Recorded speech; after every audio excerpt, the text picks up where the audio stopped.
Armstrong கொலை வழக்கில் இதுவரைக்கும் தமிழ்நாடு முழுவதும் கன்றாத ஒரு கொலை வழக்காக இந்த வழக்கு இருந்து கொண்டிருப்பதை நாம் பார்க்க முடிகிறது.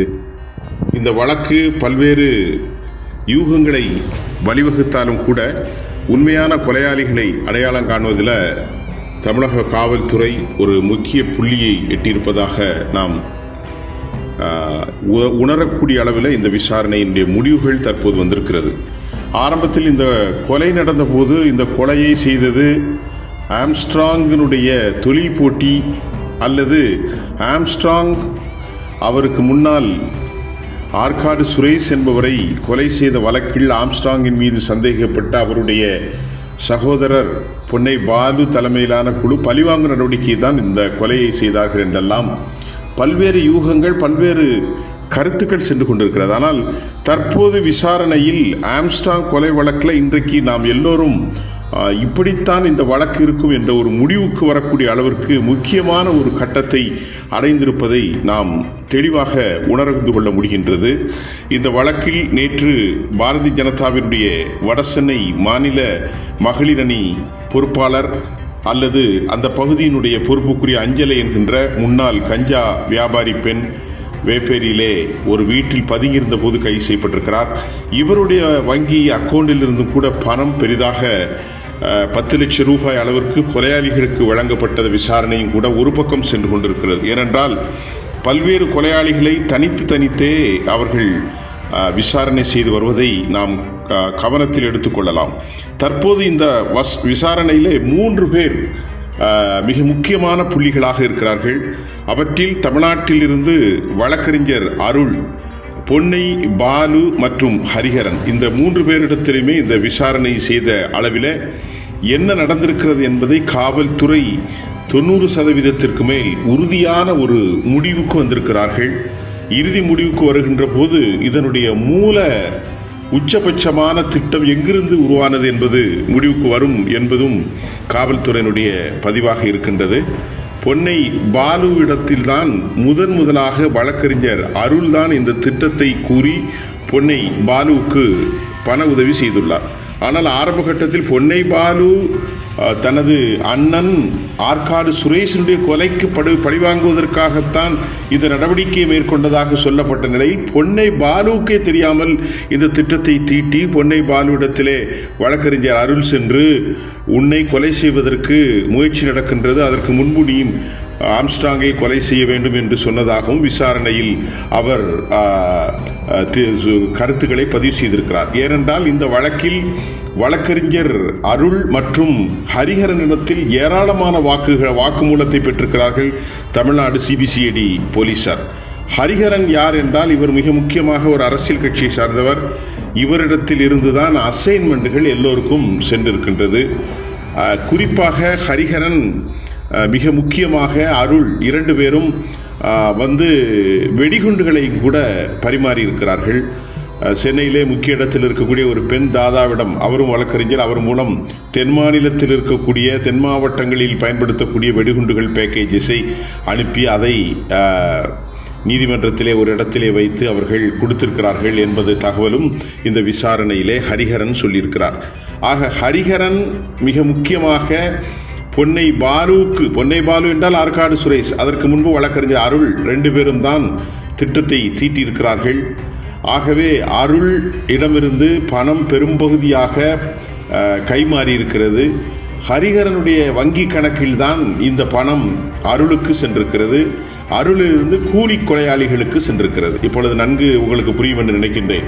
இந்த வழக்கில் 14 பேர் இதுவரை கைது செய்யப்பட்டு விசாரணை நடந்தாலும் மூல காரணமாக ஹரி என்பவர் இருக்கிறார். இப்பொழுது ஏனைய அந்த 14 பேரில் சரண்டரான 11 பேருக்கும் யாரை எதற்காக கொலை செய்கிறோம் என்பதெல்லாம் தெரியாது. அவர்களில் திருவேங்கடம் சுட்டுக் கொல்லப்பட்டார் அல்லது என்கவுண்டருக்கு உள்ளாக்கப்பட்டதெல்லாம் அவர்களெல்லாம் கூலி கொலையாளிகளே தவிர நோக்கங்கள் ஒன்றும் இல்லை. ஆனால் ஆகவே அவர்களிடத்தில் மூல காரணங்களை அறிந்து கொள்ள முடியாது என்ற காவல்துறை மெதுவாக முன்னேறி இதனுடைய உச்சபட்ச சிற்பியாக இருக்கும் அருள் வழக்கறிஞர், அவருக்கு இணையாக ஹரிஹரன், இந்த ஹரிஹரன் தான் இந்த மூலமாக இருக்கும் அயல்நாட்டில் இருக்கக்கூடிய இந்த சதி திட்டத்தினுடைய பின்னணியை சொல்லியிருப்பதாகவும் தகவல்கள் வந்திருக்கின்றது. ஹரிஹரன் மூலமாக விசாரணை செய்தபோது ஹரிஹரனுக்கு யார் இந்த கொலை யுக்தியை கொடுத்தார்கள் என்று கேட்டால் அதற்கு பிறகுதான் அவர் செந்தில் என்பவரை சொல்லியிருக்கிறார். இவர் மூலம்தான் இவருக்கு எல்லா அந்த அசைன்மெண்ட்டும் கொடுக்கப்பட்டதாக அறிய முடிகின்றது. பிரபலமான இந்த சாம்போ செந்தில் என்பவர் தென் மாவட்டத்தை சார்ந்தவர். இவர் கொலைகளில் டிசைன்களை செய்வதும் அசைன்மெண்ட்டை கொடுப்பதிலும் சக வல்லவராகவும் கூட காவல்துறை கூறிக்கொள்கின்றது. பல ஆண்டுகளாக இவர் தமிழ்நாட்டில் இல்லை. இவருடைய கொலை முயற்சிகள் மற்றொரு நடவடிக்கையில் இருக்கும். இவர் கொலைகளில் ஈடுபடுகின்ற போது நேரடியாக சம்பவத்திற்கு அவர் வரப்போவதில்லை. வெளிநாட்டிலிருந்தே இவர் கொடுக்கக்கூடிய இந்த அசைன்மெண்ட்டை லோக்கலாக இருக்கக்கூடிய ரவுடிகள் அதை செயல்படுத்தி அதற்கான பெரும் பணத்தை இவர் கையூட்டாக அல்லது கூலியாக பெற்றுக்கொள்வார் என்றும் இந்த வழக்கின் பின்பு காவல்துறை தெரிவிப்பதாகவும் மிக முக்கியமான ஒரு சேனல் தெரிவிக்கிறது. அந்த அடிப்படையில் திரு சம்போ செந்தில் நேரடியாக ஹரிஹரனிடத்திலே சொல்லியிருக்கிறார். இது எப்படி தெரிந்தது என்றால் ஹரிஹரனுக்கு சம்போ செல்வம் வெளிநாட்டிலிருந்து சேட் செய்தது, அவரோடு டெலிகிராம் போன்றவற்றின் மூலமாக செய்திகளை மாற்றிக்கொண்டது. அதாவது பரிவார்த்தம் நடந்தது. வங்கி கணக்கின் மூலமாக எத்தனை கோடி எத்தனை லட்சங்கள் என்பதையெல்லாம் காவல்துறை தெளிவாக எடுத்து முடித்து விட்டார்களாம். அந்த அடிப்படையிலே தான் ஆரம்பத்தில் மறுத்த ஹரிஹரன் பின்பு நீ சொல்லவில்லை என்றால் நாங்கள் உன்னை என்கவுண்டர் செய்து விடுவோம் என்று ஹரிஹரனை அச்சுறுத்தி ஹரிஹரன் வீட்டிலே மறைத்து வைக்கப்பட்டிருக்கக்கூடிய அந்த செல்போன் மூலமாக எல்லா விவகாரங்களையும் காவல்துறை அறிந்து கொண்டது. மாறாக காவல்துறை தங்களை சுற்றி வளைக்கிறது, அந்த செல்போனை உடைத்துவிடு என்று சொன்ன பிறகு அதை கேள்விக்காமல் திரு ஹரிஹரன் சிம் கார்டு மட்டுமே உடைத்திருக்கிறார்.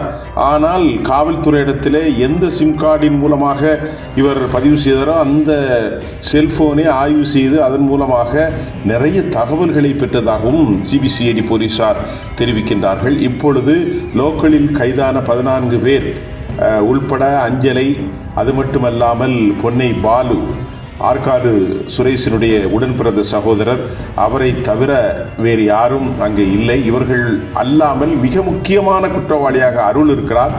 அருளுக்கும் கூட இதற்கான அசைன்மெண்ட் எது என்று தெரியவில்லை. அருள் தான் பொன்னை பாலுவிடத்தில் இந்த கொலை செய்ய வேண்டும் என்று சொன்னதாகவும் ஆரம்பத்தில் பணம் இல்லாததனால் பொன்னை பாலு அவருடைய அண்ணி, அதாவது இறந்து போன ஆற்காடு சுரேஷின் மனைவியினுடைய 10 பவுன் சங்கிலியை பெற்றுக்கொண்டு அதில் 3.5 லட்சம் ரூபாயை அடகு வைத்து அதை பெற்றுத்தான் ஆரம்ப கட்டத்தில் இவர்களுடைய நகர்வுகள் நடந்திருப்பதாகவும் ஏனைய சிறு சிறு ரவுடிகள் கூலிப்படைகள் ஆம்ஸ்டாங் கொலைக்கு பயன்படுத்தப்பட்டாலும் இது ஹரிஹரன் மூலமாகத்தான் இது இந்தியாவை விட்டு வேறொரு இடத்திலே இந்த சதி திட்டம் தீட்டப்பட்டிருப்பதாக காவல்துறை தெரிவித்திருக்கிறது. ஆகவே இப்பொழுது அந்த வழக்கு அஞ்சலை, சுட்டுக் கொல்லப்பட்ட திருவேங்கடம், பொன்னை பாலுவை தாண்டி வழக்கறிஞர் அம்பத்தூரைக்கு அடுத்துள்ள வழக்கறிஞர் அருள், அதை தாண்டி மிக முக்கிய புள்ளியாக இருக்கக்கூடிய ஹரிஹரன் வழக்கறிஞரோடு நிற்கின்றது. இப்பொழுது ஹரிஹரனுக்கு உத்தரவிட்ட சாம்போ செந்தில் எதற்காக ஹரிஹரனுக்கு உத்தரவிட வேண்டும்? அவரை இயக்கியது யார்? அவருக்கு இத்தனை கோடி ரூபாய்களை கொடுத்து தமிழ்நாட்டில் கூலிப்படைகளை ஏவி ஆம்ஸ்டாங்கை கொலை செய்வதற்கான காரணம் என்ன? இதற்கு பின்னணியில் உள்ள நிறுவனங்கள், அரசியல் தகவல்கள், இவர்களையெல்லாம் என்ன காரணத்திற்காக கொலை செய்யக்கூடிய இவ்வளவு பெரும் திட்டத்தை, இத்தனை கோடி ரூபாய்களை அவர்கள் சாம்போ செல்வத்தின் மூலமாக செந்திலின் மூலமாக கொடுத்திருக்க வேண்டும் என்ற கேள்விக்கு ஒரு புள்ளியிலே வந்து நிற்கிறார்கள் காவல்துறை. இதை முழுமையாக ஆய்வு செய்கின்ற போது, அதாவது சாம்போ செந்தில் கைது செய்யப்பட்டால் அந்த கைதிலும் அவருக்கும் உண்மையான தகவல்களை கிடைத்திருந்தால் மட்டும்தான் இதனுடைய சூட்சமம், மிகப்பெரிய சதி வெளியே வரும். ஆக ஒரு காலகட்டத்தில் ஏற்கனவே பகுஜன் சமாஜ் தொண்டர்கள், மாநில தலைவர்கள் சொன்னதை போன்று நீங்கள் லோக்கல் ரவுடிகளின் மூலமாக எந்தவித உண்மையும் வரப்போவதில்லை, இதற்கு பின்னணியிலே பெரும் சதி இருக்கின்றது என்று சொன்னது தற்போது கொஞ்சம் கொஞ்சமாக உண்மையாகி கொண்டு வருகிறதோ என்று எண்ண தோன்றுகின்றது. இதற்கு பின்னால் இவரை முழுமையாக ஒழித்து கட்டுவதற்கு அல்லது தொழில் ரீதியாகவா அரசியல் ரீதியாகவா என்ன சதி பின்னணியில் இருக்கின்றது? இந்த சதிக்கான அசைன்மெண்டின் மூலவராக இருப்பவர் யார்? இதற்கு பணம் கொடுத்த உச்சவர், மூலவர் என்றெல்லாம் சொல்வதை போன்று யாரெல்லாம் இவற்றில் இருக்கிறார்கள் என்பதை ஒரு சரியான புள்ளியில் ஹரிஹரன் மூலமாக தமிழ்நாட்டின் தொடர்பு ஆரம்பிக்கின்றது. இனி ஹரிஹரனோடு தொடர்புடைய தமிழ்நாட்டில் உள்ள வேறு யாரும் இல்லை, ஒரே ஒரு நபர், அவர்தான் சாம்போ செந்தில். சாம்போ செந்திலை கைது செய்து விட்டால் சாம்போ செந்திலுக்கு இந்த அசைன்மெண்ட்டை கொடுத்தவர் யார், அவர் யார், அவருக்கான பின்னணி என்பதை கண்டுபிடித்தால் மூல காரணம் ஆம்ஸ்ட்ராங்குடைய கொலைக்கு வெளியாகிவிடும் என்று சிபிசிஐடி தெரிவித்திருப்பது இந்த வழக்கினுடைய ஒரு உச்சபட்ச முன்னேற்றமாக நாம் அடையாளம் காண முடிகின்றது. இந்த வழக்கினுடைய தொடர் சம்பவங்கள் அடுத்தடுத்து வரும்போது தமிழ்நாடு மிக பெரும் பரபரப்பை எட்டும் என்பதில் எந்த சந்தேகமும் இல்லை.